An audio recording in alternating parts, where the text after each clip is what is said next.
Thanks very much. Sam Fleming from the Financial Times. Two questions on China.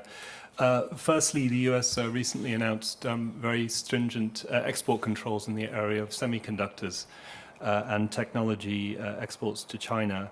I wondered, what's the assessment of the impact of these measures on European industry, and is there a risk that Europe could start to become more of a rule taker than a rule maker in this area of in this high-tech trade with China, given the trends in US policy?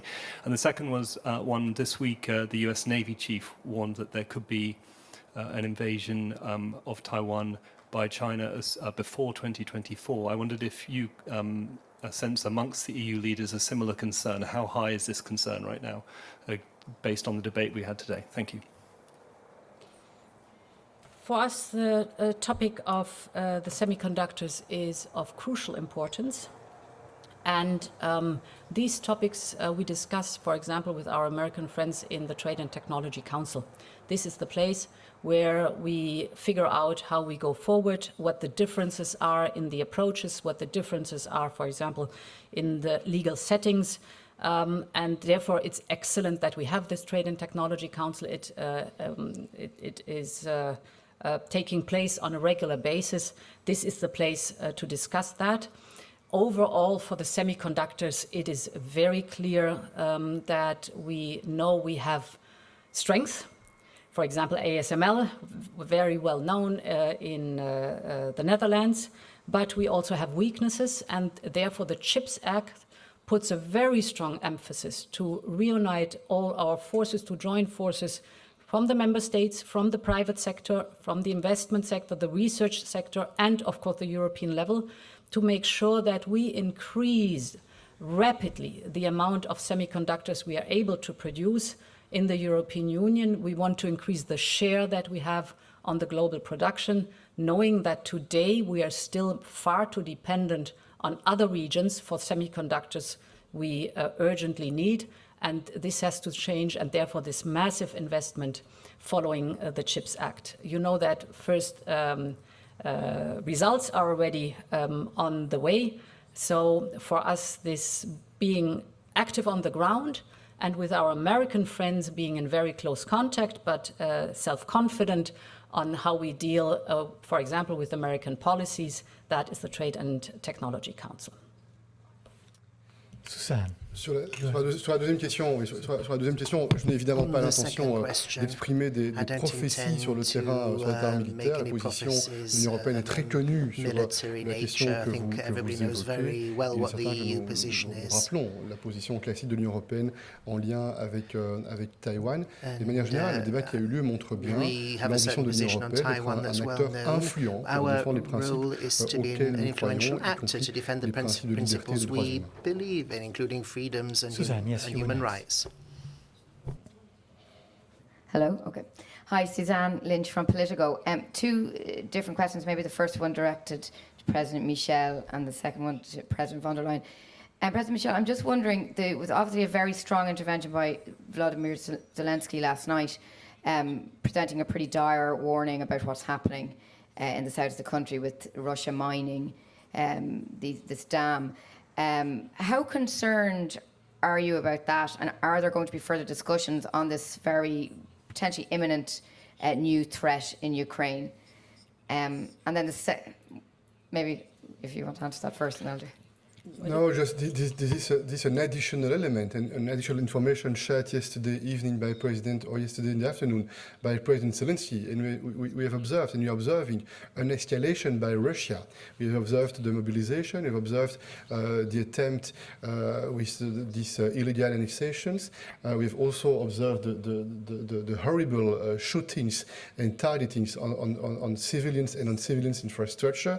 And again, this is really dramatic, because following President Zelensky, there are indications that there is a possible attempt to take additional and further steps that would be absolutely dramatic. And we condemn this escalation. We are in close coordination with President Zelensky, with all the member states, in order systematically to adapt the level of our reaction based on what's happening on the ground.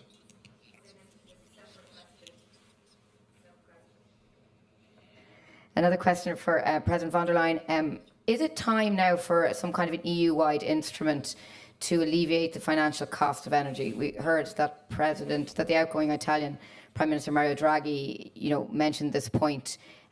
What's the Commission's view on this? Yeah, first of all, there are several steps we have proposed in the roadmap. The first ones, you see the beginning effects already in the dropping of the gas prices today. That is working on a limit of prices at the TTF level. And there with the goal to take out speculation and to make impossible the obvious manipulation that we see partially in the TTF index by Russia. Here we will work on creating a second independent complementary index that reflects better the market reality, taking into account the high amounts of LNG that we have by now. And here is important, if you look at the fever curve of the gas prices over the last months, you could see whenever President Putin was saying something that the fever was going up. But when we strongly worked against it by diversifying, for example, or storage filling, saving energy, the market was calmed again and the prices were going down.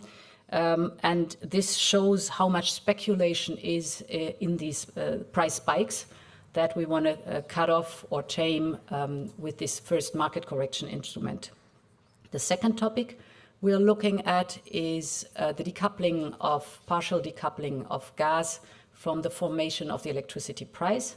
Here we have still challenges how to balance the payment among all member states or the subsidies among all member states to achieve this, but this is more a technical financial question that we have to solve, and that's exactly what we will be working on.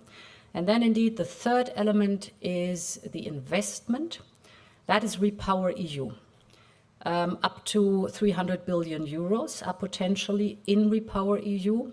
It is targeted to allow member states to invest in cross-border projects, interconnectors, infrastructure, renewables. So all the infrastructure we desperately need right now, not only to go through the crisis, but also to build for the future. The idea is to take off burden off the member states' shoulders, financial burden, to give them more leeway to support, for example, vulnerable households. All these instruments play together. Then there is a final thought, but not yet put into practice, whether we are able and whether there is a necessity to boost this Repower EU, so to increase the amount of support for this investment. For that, we will do now a needs assessment, also to have very clear facts and figures for those who then have to decide finally on it. So it is a bouquet, it is a mixture of different instruments. But with a dropping of the prices, for example, since August, you can see that.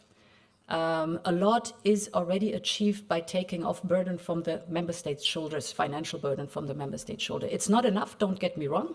So the 117, 120 euros per megawatt hour where we are today is still too high. But the combination of the different instruments show that this is a right way to address these extraordinary high gas prices and mainly the